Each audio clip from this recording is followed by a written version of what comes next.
Landis Jackson, in the beautiful jacket that I covet and envy, is a senior HR practitioner. Both Janet and Landis are, of course, CHRPs. And Landis has held various senior HR leadership roles for a number of years.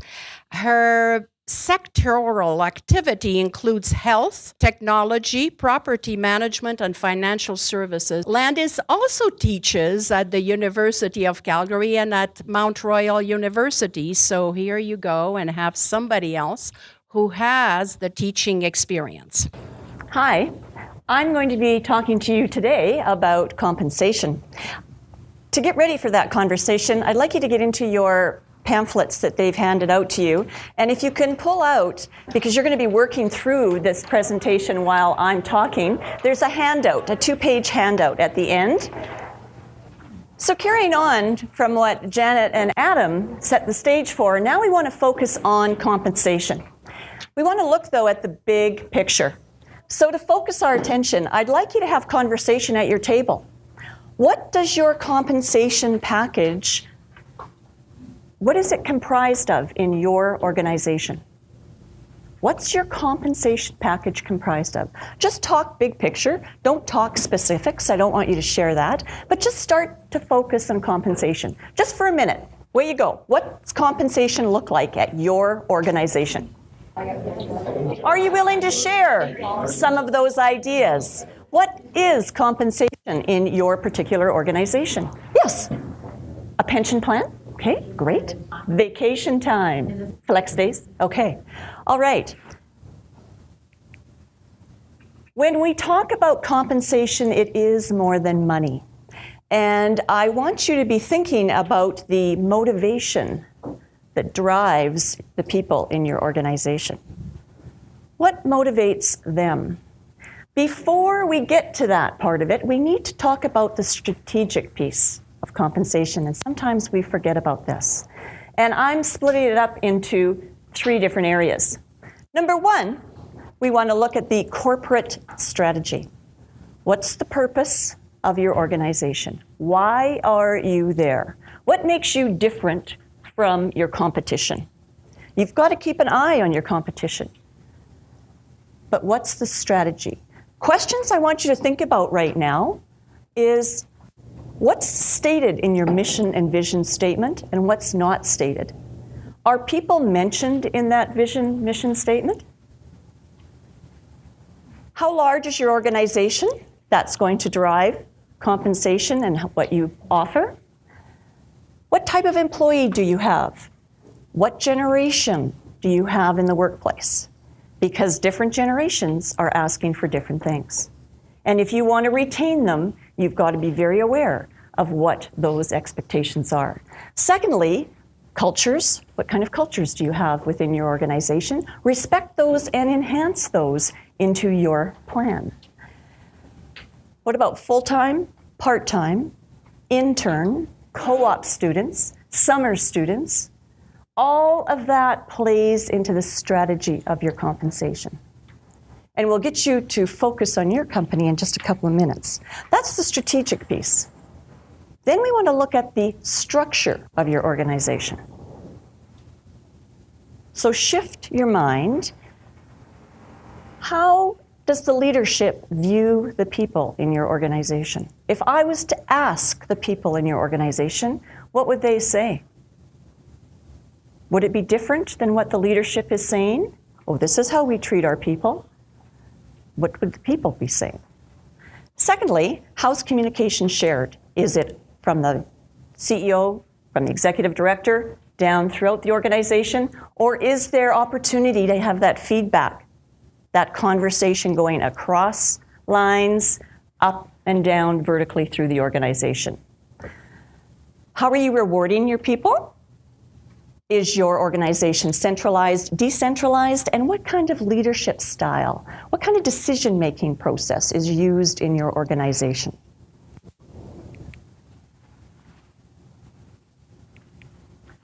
And lastly, what type of behaviors are you looking for? Your compensation plan should match those behaviors that you are looking for in your people. If you're looking for long-serving, tenured employees, are you rewarding people who stay with your organization? Or are you treating them the same as those folks that have just come through the door? Secondly, are you asking people just to focus on their job? Get in, do your job, and leave. Or is your organization one that you're looking to have people put their hand up? I'd like to get involved in that project. Or giving you feedback. Have you ever thought about doing it this way?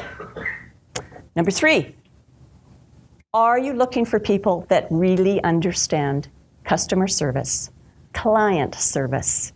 And remember that service is internal as well as external to the organization. How are they treating each other? There's some organizations that I've worked with that they say they really value their people, and their people are great at customer service. Well, when I get in to work with those organizations, the employees tell me, nobody cares about me. Nobody ever asks my opinion. I speak to my manager once a year, and that's at performance management time. So think about what's the intention of the behaviors that we're trying to bring out. With those ideas now, think about your strategy, think about how you're organized, and then what type of behaviors are you trying to bring out. I'd like you to get to that worksheet that's sitting in front of you, and I'd like you to make some notes on what your organization, where is your organization in regard to the business strategy? What is the size? What's the purpose of the organization? What's the vision statement? Then move over to the organizational structure. What's the leadership style, the communication style? How are the people viewed? And then the next phase is the employee behaviors. What are you trying to bring out in your employees? What type of behavior are you trying to reward? If you say you want customer service, are you rewarding that? So this is the basic understanding you have to have of compensation before we can talk about where to go from here and new ideas. So I'm going to give you a couple of minutes. Can you right now just jot down some notes about your organization so it's in your mind? And then we'll get ready to talk about it around the table as well as add new ideas to your compensation plan, hopefully. So away you go, just a couple of minutes. And to continue on that page, I've listed at the bottom various age groupings. Around your table right now, I'd like you to talk about what motivates 20-year-olds, 30-year-olds, 40s, 50s, 60s, and above. Because we need to start thinking about the differences. If you've got workforce and they are younger than 20, then go younger. What motivates those 16, 17, 18, 19-year-olds? So another minute, and then we'll talk as a group. Way you go. What motivates people in those particular age groupings? If I can bring you all together again. Let's see how we did. Let's get brainstorming. How many of you have... How many of you have employees under the age of 20? I don't want to omit someone. You do, okay. So what motivates people from the age of 15 through to 20? What motivates them? Ideas? Having a job, yes. A little bit of money. Not a lot of responsibility. They want to come in, do their job, and time off. Okay, so that's before 20. Let's talk about 20-year-olds, 20 to 30. What motivates them? Professional development. Want to learn. Mm-hmm. What else? Yes? Recognition of input. Okay. Yes? Work-life balance. Work-life balance. More flexibility. Flexibility. Do it on their terms whether they want to do it. Yes. Yes. Speaking from experience. 30 to 40-year-olds. Opportunity to advance. Yes, would like to start moving. Does that advancement always mean vertical? No. No. Don't be thinking it's always vertical. It can be horizontal. Keep going. Work-life balance. Work-life balance. Mhm. Stability. Anything else? Family is starting to enter into the picture. Benefits, yes. Benefits are starting to come into that age group. Let's go 40 to 50. Leadership opportunities. Nothing motivates that group? Is that what you're telling me?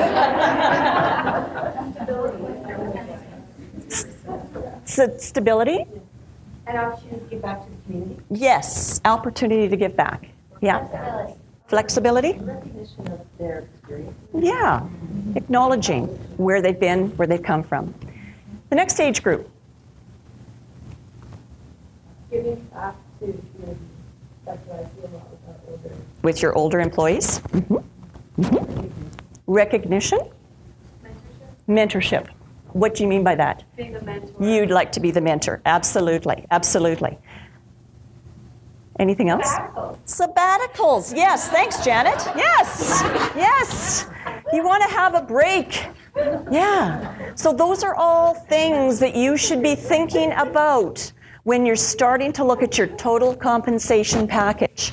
How can we start to offer different pieces of our package that will appeal to that age group? You don't have to satisfy everyone, but be thinking about what the values are of those particular ages, because it should have an impact on your compensation plan if it's going to align, okay? And that's where we want to go today. This is a listing of some things that are included in compensation plans. I'm not going to go through it right now, as we're going to go through them separately, but this is a complete listing for you, just to give you things to percolate about as we move forward. One compensation package does not fit all the different generations. And it shouldn't have to. But on the other hand, you want to make sure you've got a compensation plan that is not so administratively intense that you're spending time on different compensation plans for each individual. And there's more to compensation than money. There is more to it. Be offering more. You may offer more, and you're not giving yourself credit for that. So there's not one plan that's going to fit for all individuals in your organization. People are paid. They need to be paid if, in fact, it's a paid position. You probably have volunteers in your organization. Don't forget about those volunteers. How are you recognizing them? Do you ever ask them how they would like to be more involved in your organization? How to be recognized? Your paid staff quite often would love the opportunity to work with those volunteers. Start getting the dialogue between those people that are interested. You'll be amazed at where the conversations will go, where the energy will go to. Don't forget about those volunteers. Now, base pay is based on time. You're paying for the individual being there. So it's either hourly or salary, all right? But let's add on to that. Do you do an external market assessment? Do you know what's happening with your competitors out there? You should. Keep an eye on that. What's the competition offering? What is going to come down in the next year? What's going to happen with a change of government? What's going to happen? Look at the big picture and be thinking about how that's going to impact your particular compensation plan and how you can be proactive rather than reactive. When Nicole was talking about flip it upside down, think differently, for sure you want to start doing that about your compensation plan, because we've got to stop thinking about it the way it's always been. That doesn't work anymore. And do you do an internal audit? Have you ever looked at your salary ranges?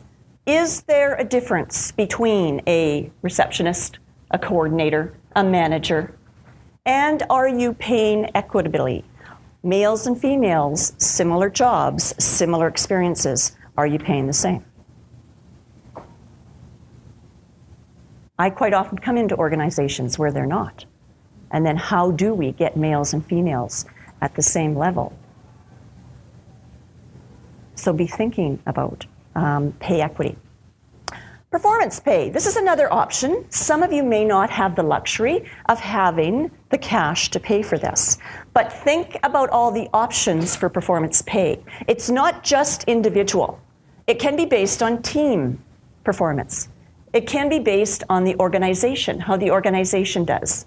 So be thinking about different ways that you could be rewarding for performance. But what's important is if you need to set goals that are reasonable and base your performance on measures, not just, I like you, you're going to get a benefit, or you're going to get a bonus. Base it because other people in the organization are watching. And you want to be seen as fair and equitable. That's how you retain your staff. So be thinking about how you can maybe reward people through incentives, individually, team, and also organizationally. Team incentive could be celebrating. You've done a project. Bring in pizza if everyone eats pizza. That's the key.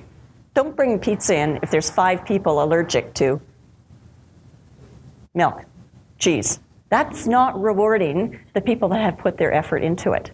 That's not knowing the individuals that are there. And that's compensation ties the people into what you are trying to do. If in fact you've got a balanced scorecard and you're using that, I've just given you some ideas of where you might base your goals. You might want to base a goal on a financial. Customer service, maybe an improvement internally, or learning and growth. So, performance pay is the second. Benefit plan. There's core mandatory responsibilities that you have, but there's many other options. And you will find, people, that if you don't tell your employees what they receive as benefits, they don't realize it. They don't look at it that way. That's part of the whole plan. You should be giving, if the software allows it in your organization, an individualized sheet which identifies the benefits that the individuals are given. Tell them. Don't assume that they know that. They will know what their base salary is. They will know if you offer performance pay, but they may not know what those benefits are and the value of them. Well, let them know that. Talk to them about it. Educate them about it. I've identified for you here just some examples of benefits that you might be offering. On the other hand, be financially responsible. Make sure you've got some limitations. You've got a cap. You've got maybe eligibility issues, that maybe you can only be eligible for the benefit if your child goes to post-secondary school up to the age of 20 or whatever. But set those parameters so that the benefits don't drive you into the poorhouse. So benefits are another option. Time off is very important to people. But the point is, do you encourage the time off? When the individuals leave, do they feel so bad about leaving that the whole time on their vacation, they don't enjoy it? What happens when a dad wants to go to their daughter's elementary school concert? Do you encourage, do you engage that, or is it the look that you give when they walk out the door? All of that is part of the culture and your compensation plan. Sometimes we fail to remember about this one piece of benefits. And wellness and well-being are an important term that's being tossed around right now. I've identified for you the 5 different areas that you can look at developing your well-being plan around. It doesn't just have to be physical. It can be financially based. It can be socially based, community-based, or career-based. The last place of employment I was at, we had a lot of young people. They had just graduated from post-secondary institution. They shared with me their horror stories about debt They didn't know what to do about it. So we brought experts in just to talk about how to handle debt. Give them clues, give them tips. And that was something that the students kept saying, or not students, but the new employees kept saying was so much of value to them, is that, you know what, they learned a practical life skill from the workplace. Flexibility is important. You can maybe offer a health spending account if you don't have the money to be offering a benefit plan. Be talking to your senior management team if that's in fact maybe an option for you. And we talked about the differences of the ages of the people in the workplace. I can't put enough emphasis on know your people. And I'm going to throw something out there. Some of you have said to me today, we have a great thing, and that is that a new employee gets to go for lunch with the manager to get to know them, and that's fantastic. But then a real reward is that the employee gets to go for lunch with the CEO or the executive director. That's great if the employee wants that. Maybe the employee is shy. Maybe in their culture that they've come from, that's not what's valued. Maybe going for lunch with you is not the benefit that you think it's going to give you. So make sure you ask the individual. Okay, that's what part of this total package is all about. It's getting that engagement from those individuals. This is very important to people nowadays, development opportunities. It can be, and you probably have experts in your workforce that would love the opportunity to share some of their knowledge. Doesn't have to be a 4-hour presentation. It can be a 10, 20, 30-minute conversation, just sharing the knowledge. Ask your individuals where they'd like to go in the organization. Now be ready. The 20-year-olds, the 22-year-olds, the 23-year-olds will tell you they want to become executive director in 3 years. Help them understand in a meaningful way what development opportunities will give them. Talk to them about career programming, career opportunities, career direction. It doesn't have to take a vertical ascent. It can certainly go sideways, all right? Team think.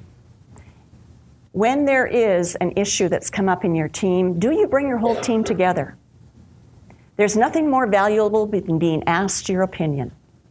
Think about yourself. Don't you like to be asked once in a while? You live in that environment.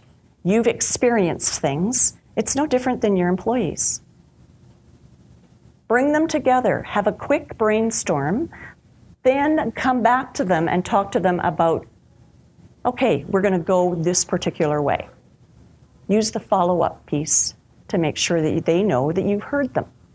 But team thinking is an important piece. It doesn't cost a lot of money. It's just giving people the opportunity. And then learning always takes place in a team think. You've got people in various levels, various experiences. Bringing them together to brainstorm gets them thinking. How often are you recognizing your staff? Think about this. It shouldn't be once a year at the annual service award. If you recognize your staff, it's a positive moment. You'll find that it makes you feel better if you recognize those people. Get out of your office, walk around, and observe what people are doing. Some questions that I want you to think about is, your high performers, you need to spend time with those people. We spend a lot of time in our day-to-day activity with the C and D players. Don't forget about those A players. Catch them doing something positive. That will engage them. They will see that they're being recognized. In addition, make sure your recognition programs are meaningful. Adam alluded to that. I can't remember the example that he gave, but he was talking about swag. Make sure that you're not giving someone something that is of absolute no value to them, because what you meant to do was to recognize them for some activity. If the value that you're giving them, the little momentum, means nothing to them, there goes your recognition. And be very aware, do they want to be recognized publicly or privately? Positive reinforcement is important, so make sure you do it right.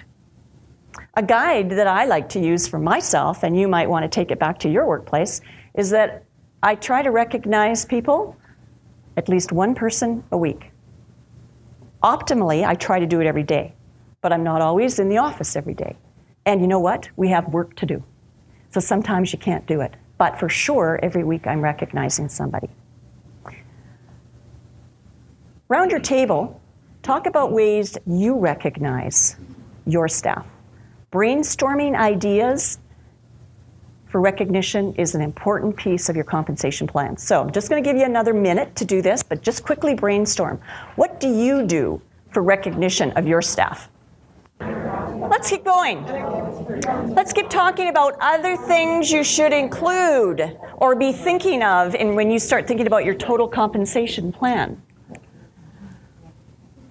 The swag, we've mentioned it already, but I like this particular idea. Have you ever tried it? Pass along a gift. Bring in some flowers, if that's what folks in your organization like, and present it to one person for something that was done well. Let that individual have the flowers on their desk for 1 hour.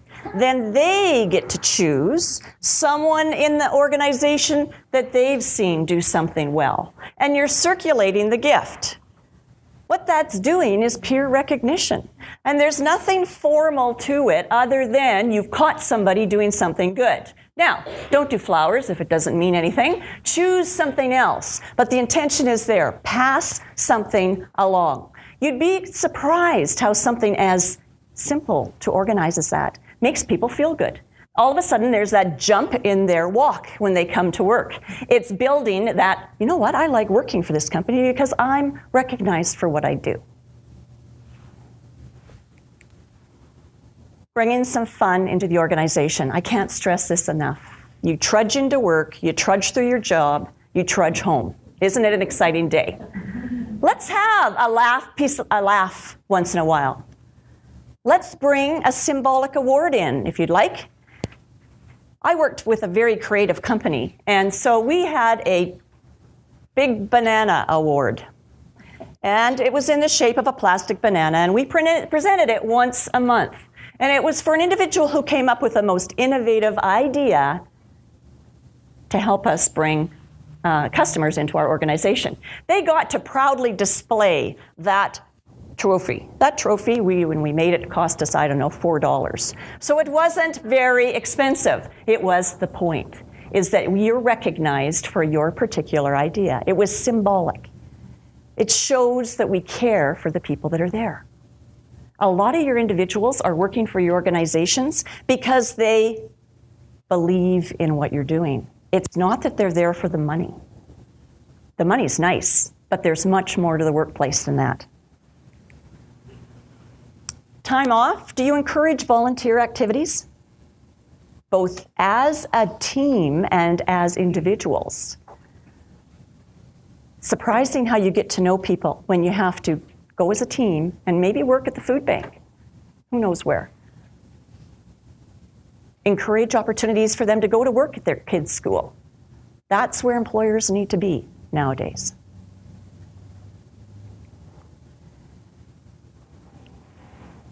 Do your employees define your culture the same way that your senior management team does? If I walked in your company today, would your employees tell me the same definition of culture that your senior management does? It needs to. The alignment needs to be there. And lastly, ensure that your people are doing interesting work. We all have to do routine work, but ask what they're interested in working on. And then make them be successful. Don't give them a project where they're going to fail. Have someone mentoring them if they're a junior player. But ask, what's interesting work to you? That's part of engagement, and that's retaining. Social events are fun. I find if you maybe put a purpose to the social event, that people will be more engaged.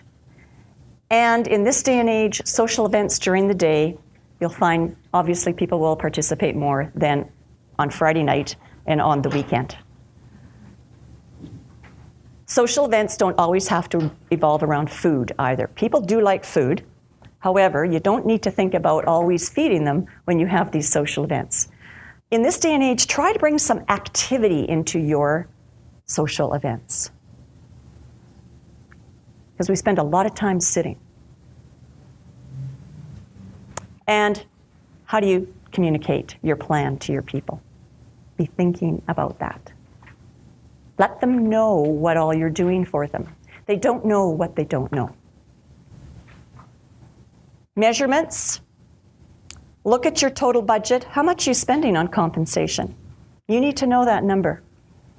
And I've indicated a percentage for you to look at. Salary ranges, again, equal work for equal pay. Are you doing that? And the engagement surveys. Doesn't have to be long, but make sure you do it every year to ask where the pulse is of your people. Are they enjoying their time? Are they not? What other ideas do they have? And make sure you get back to individuals.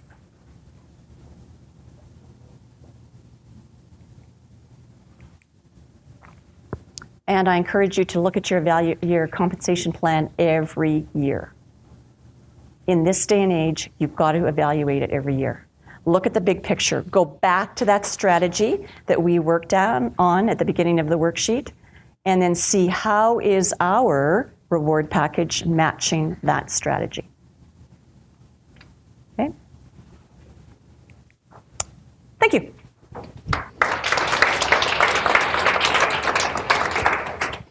So Landis, you were talking about in your presentation about bonuses, and I think part of that, what comes to my mind immediately is pay for bonus.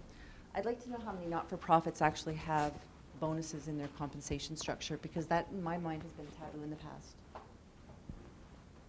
I want to know if that's changed. We have a bonus structure, and it's funny because we're actually in the middle. We're with Junior Achievement. We're in the middle of kind of reviewing how we do it, but we basically have measurable outputs for each staff member, and it's based on a percentage of their salary. And we often end up paying out maybe not a full bonus, but a percentage of that amount almost every year. Like to the point where I definitely, if I was looking at another job offer, I would consider a percentage of my bonus as my current compensation. It's pretty guaranteed. It's not. I mean, it's not like we put it on our CRA reports or anything that we have a bonus structure, but it definitely is in all of our reports as part of our personnel cost. But it's not broken out. Like it wouldn't be out there as public knowledge that we have a bonus structure. Yeah. Until now.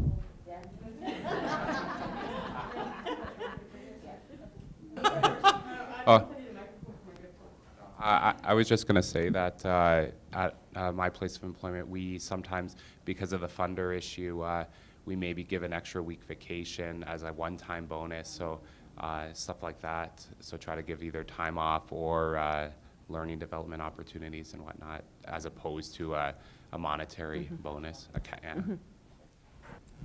We do a very hit and miss sort of bonus structure. It depends on how much money we have in the budget in a given year, what's gone on in that particular year, and the board sort of approves it. It might be a small stipend, but it's kind of nice at the end of the year when you're not expecting it. And yeah, it's really dependent on how much money we have in the budget in a given year and how much we're looking into next year. This year we're not giving any bonuses. We have what we call a goodbye afternoon, which is when somebody has done a great job or has been working really hard or has taken on extra responsibility.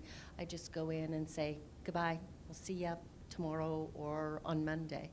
And what has happened, which just really brought joy to my heart, was that it's their colleagues that are recommending goodbye days for each other rather than, hey, look what I did.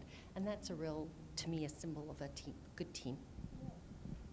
So I've come into an organization with a culture that was very, how shall I put this politically correct, very laissez-faire about work and trying to create productivity and efficiency while still maintaining that fun atmosphere that they appreciated has been really difficult.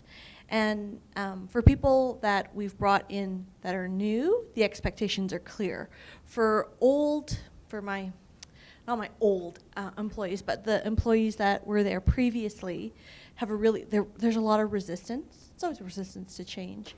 And I'm just wondering, like, a lot of the strategies that I've heard are about bringing your employees forward, and when you have these naysayers who just, well, this sucks. Like, We've done it this way before. Yeah, and it's not fun, and you're just really difficult to work with, and nothing else will work other than to go back to that laissez-faire work style, which we can't have. How do you bridge that? Because the compensation, like, we talk about a mixed bag of compensation, and it's still not. How do you work around that? So maybe some things, great question. Maybe some things that you could think about is to engage the person in conversation. What are your ideas of what we can do? If they are that, I don't care, I've told you already, at some point you need to leave that individual where they are, and maybe an exit strategy is what you need to look at for them. Now, if that's not part of your culture, then you do need to either put them to the side where they have less influence with others in the organization, or step by step, piece by piece, small pieces, encourage them to get involved.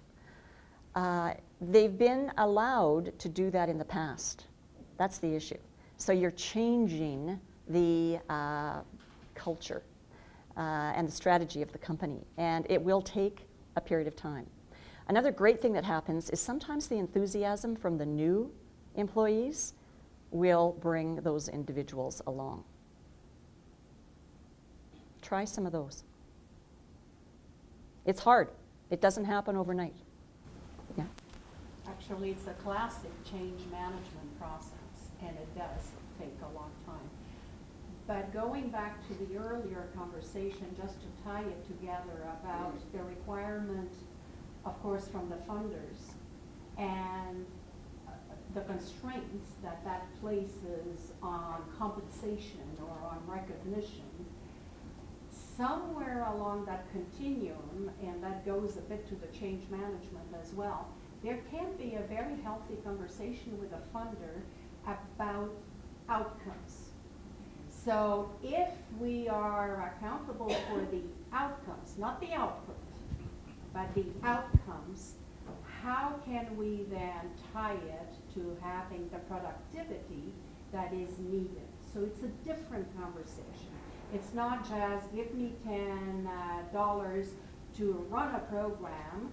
It is with the $10, if I deliver 100% plus 2%, I would like to have this component of recognition. And I think that there is the time now, and there is the appetite from a social justice perspective, from a real fact that money is tight, doesn't matter what we do, that if we measure the outcomes, we can have a healthier conversation. That then drives the change internally through a real change management process, through a disciplinary process, because at the end of the day, the fact that I've been with you for 15 years doesn't mean that I'm a stellar employee. It could be that I'm so scared of never finding anybody else to employ me that I'm going to stay there until you drive me out on a hearse. So, accountability kicks in as well. So that's my 2 cents on that, and I am passionate. I'm just wondering about the fairness piece. So if you're trying to be fair to your employees, you're going through this process, and there are some, like I heard a lot of this A, B, C sort of people, and you know those people in your organization. In a small organization, when you have 8 to 10 or 12 people, client A becomes Evie's pet? And how do you, how do you keep the fairness while maintaining some of these things that you're talking about?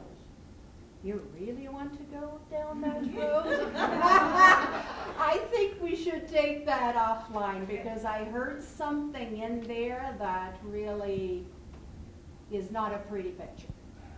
Yeah. But So we can have that But on the conversation. fairness, on the fairness issue, I really believe it's helping your people understand that it doesn't mean the same. Like right. that was a culture 10 years ago, Yeah. 5 years ago. But honestly, because there's so many generations in our workplace today, we need to help our people understand that it doesn't mean the same, because a 20-year-old's not going to value the same as a 50-year-old, right? So it's helping our people understand why it's not all the same, right? And they'll get it. They'll get it. But you got to engage them in that conversation. You have to help them understand. And you need to be prepared for difficult conversations. Yes. Because Yes. at the end of the Yeah. day, if I'm going to engage Janet once, twice, 10 times, there won't be any 11s.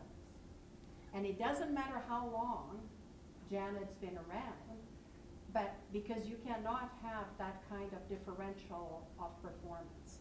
So difficult conversations are really part of everything that we talk about. Especially with a small group, like if you got 8 or 10 in your employee group, like often just saying, let's get the elephant out of the room. Like, let's Yeah. put it on, like, let's get it out, right? Because until we can actually talk about it, we can't really shift and move. So it's being up, and it's your leaders being up for those difficult conversations. But if you're not having them today, you're not probably keeping your good people, because your good people want that out on the table. They want and that won't be out. able to They talk. want to be part of that Yeah. conversation. Absolutely. And fair doesn't mean equal, it means fair, Yeah. right? And Yeah. that's where a lot of people confuse fairness with equality, and it's not the same thing. Why shouldn't a person who's a top performer have more flexibility than someone who's struggling with attendance, performance, social relationships within an organization? I am. And to answer your first question, fire them. Fire them. Yeah. At least Adam called the elephant in the room that Yeah. I was circling around. Yeah. That costs a lot of money. Yes, it does. Yes, It does. It But- does. However- but it will cost more to the organization in relationship with funders, Yes. with clients, with the public, not to. But you know, I don't know, it does cost a lot of money, but sometimes when you force the conversation, people make choices themselves. Because all of a sudden, it's uncomfortable to be. And they will choose that, you know, and it's about that value problem. This is no longer where I feel comfortable, so if I don't feel comfortable, what am I gonna do? I'm gonna make a choice. I wanted to thank everybody for joining us today. I wanted to thank our excellent panelists, and Nicole, my partner in crime. I can't do this without you.